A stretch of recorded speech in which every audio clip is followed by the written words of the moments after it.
Assalamualaikum warahmatullahi wabarakatuh. Perkenalkan, nama saya Nuledi Humairah. Saya adalah mahasiswa Universitas Nasional jurusan Fisika Medik. Saat ini saya akan mencoba menjawab beberapa pertanyaan tentang etika profesi Fisika Medik.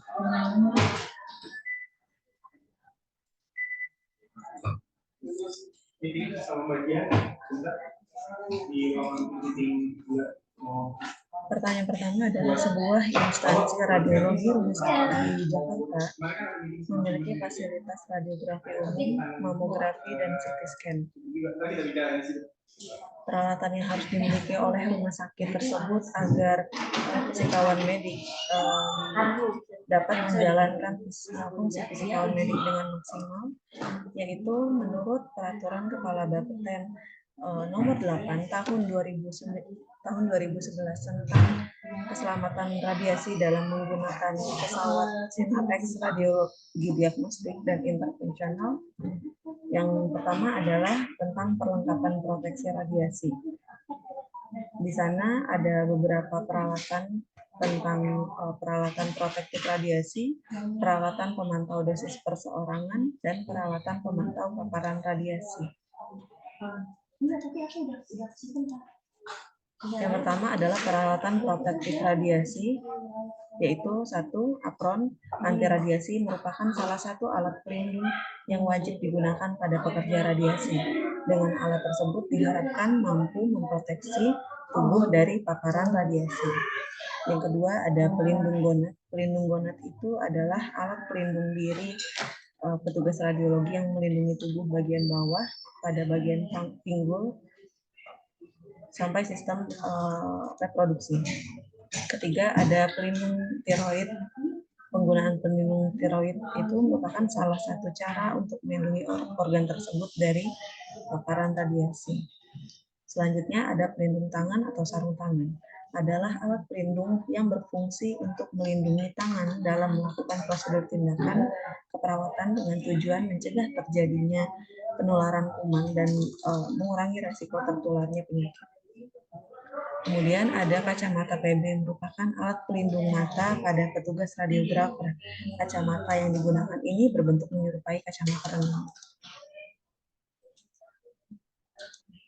Kemudian selanjutnya ada peralatan pemantau dosis perseorangan yang harus dimiliki fisikawan medik dalam menjalankan tugasnya, yaitu yang pertama film badge, merupakan salah satu alat pencatat dosis radiasi yang diterima oleh pekerja radiasi.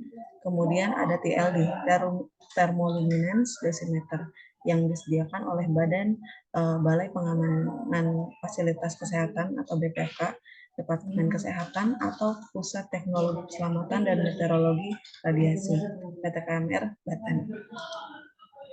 Kemudian selanjutnya ada peralatan dosimeter perseorangan, itu pembacaan langsung secara analog ataupun digital. Yang ketiga ada peralatan pemantau paparan radiasi. Peralatan pemantau paparan radiasi seperti surveimeter tidak dipersyaratkan untuk penggunaan pesawat SINARX radiologi diagnostik, tapi untuk penggunaan pesawat SINARX radiologi intervensional sebaiknya tersedianya surveimeter. Pertanyaan selanjutnya ada hal yang harus dilakukan fisikawan medik untuk menjamin kualitas pelayanan di radiologi. Yang pertama ada tanggung jawab fisikawan medik, yaitu desain ruangan atau gedung radiasi, kemudian peralatan keselamatan radiasi untuk pencitraan medis termasuk radiodiagnostik dan kedokteran nuklir. Kemudian yang ketiga menyiapkan rencana radiasi dan melaksanakan survei diagnostik serta mengevaluasi rencana kerja survei tingkat penurunan. Kemudian tanggung jawab selanjutnya yaitu melakukan pencitraan radiodiagnostik darurat, melakukan dosimetri peralatan konvensional, intervensi dan non-pengion. Kemudian menggunakan alat dan melaksanakan QA atau QC untuk pencitraan medis meliputi radiodiagnostik, kedokteran nuklir, peralatan non-pengion, dan fasilitas pengolahan film. Kemudian melakukan kalibrasi dan pengukuran batch film dan TLD serta menyusun tabel data eksposi. Selanjutnya, melakukan perawatan dan pemeliharaan alat proteksi radiasi dan melakukan penelitian terkait pengembangan radiologi. Pertanyaan ketiga yaitu QC yang dilakukan fisikawan medik tanpa menggunakan alat khusus, yaitu yang pertama ada acceptance test, dilakukan setelah alat diinstal dan dikerjakan oleh penyedia barang atau distributor dan fisikawan medik rumah sakit setempat untuk mengkonfirmasi bahwa alat tersebut telah sesuai dengan spesifikasi tekniknya yang telah disetujui oleh pihak penyedia barang dan pembelinya.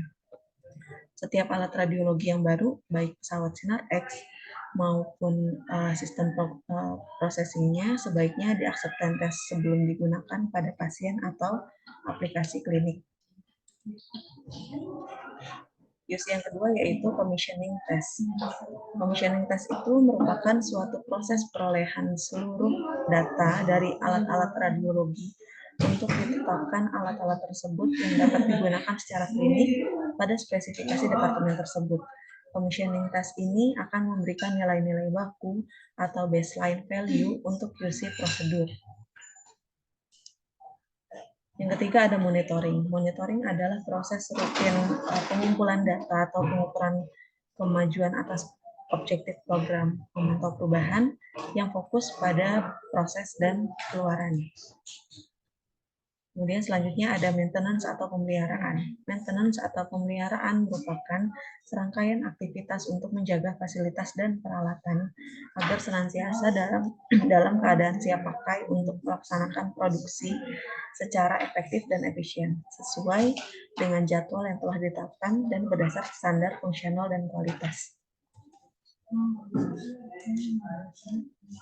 Pertanyaan selanjutnya yaitu yang dilakukan fisikawan medik pada pelayanan pemeriksaan pasien pediatrik dan ibu hamil.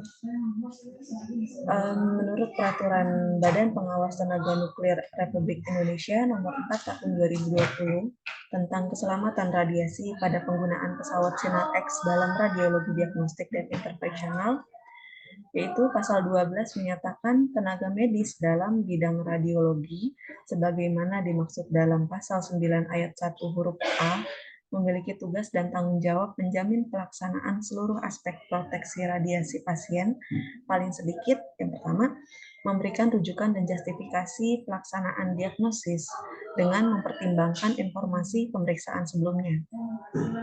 Yang kedua, menjamin bahwa paparan pasien serendah mungkin untuk mendapatkan citra radiografi yang seoptimal mungkin dengan mempertimbangkan pedoman nasional tingkat panduan diagnostik, serta menyediakan kriteria untuk pemakaian untuk pemeriksaan wanita hamil, anak-anak, dan pemeriksaan kesehatan pekerja radiasi.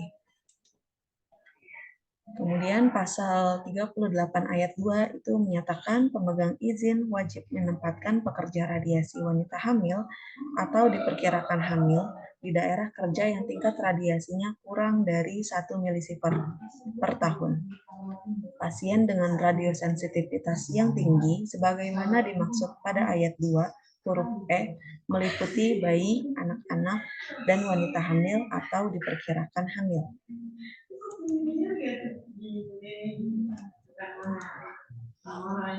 Kemudian pertanyaan selanjutnya adalah program proteksi radiasi untuk ruangan siklotron dan ruangan gamma kamera. Perhatian utama harus diberikan pada lokasi instansi kedokteran nuklir terkait dengan fasilitas lain di sekitarnya. Dalam hal penggunaan ruangan di sekitar instansi kedokteran nuklir, tingkat radioaktivitas yang tinggi merupakan faktor yang perlu dipertimbangkan. Contohnya ruang gamma kamera, siklotron, daerah ruang tunggu pasien, dan juga kantor. Penting pula untuk mempertimbangkan apakah terdapat daerah kerja di atas atau di bawah instansi kedokteran nuklir dengan tujuan untuk menghindari paparan radiasi yang tidak perlu terhadap orang yang bekerja di daerah tersebut.